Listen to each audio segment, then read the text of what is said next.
Dave here, how are you? You'll notice that on my dust extractor, I have switched over the switch from being one of these, which is a no volt switch that shuts off automatically if there's a power supply disruption, which is a very, very safe thing to have on my table saw or on my bandsaw. They have those fitted. On a dust extractor, I don't see that it's that important, but nonetheless, that's how they come supplied.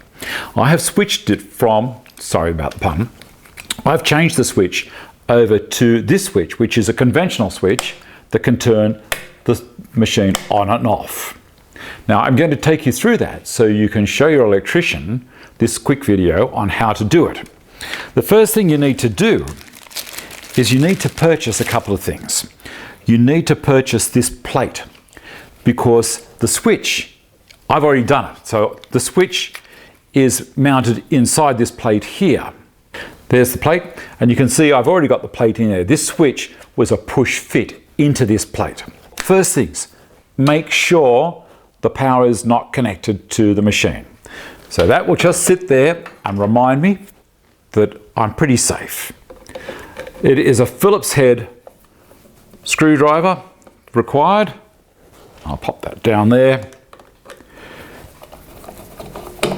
And you'll see this plate is exactly the same size as the switch that I've taken out.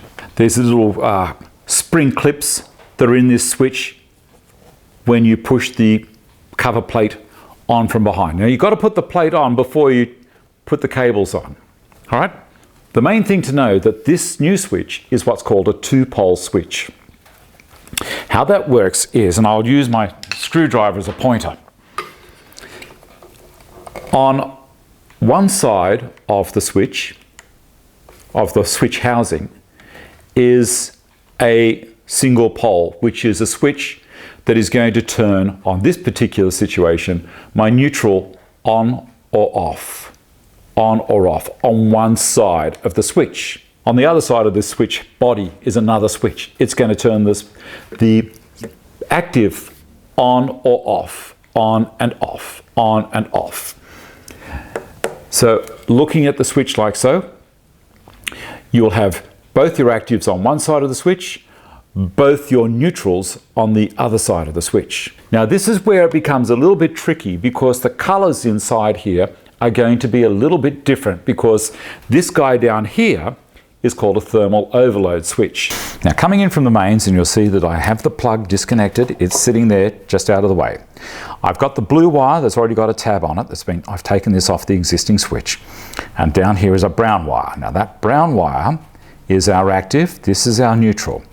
The brown wire goes to this thermal overload switch. It's a switch that's got a little red button on the outside. If the machine overheats, it shuts it off. Now, coming out the other side is a black wire. Now, it's a short black wire, and it's actually an active. So we're going to leave that one alone for the moment, and we're going to now focus on the two wires going into the motor. We have a red wire going into the motor, into here, and a black wire going into the motor as well. Now, I'm going to put a bit of blue tape around this black wire so I can identify it against this other black wire that's in there, because I don't want to get confused. So there's the black wire coming out of the motor. I'm going to put some blue tape around it, so I know it's a neutral.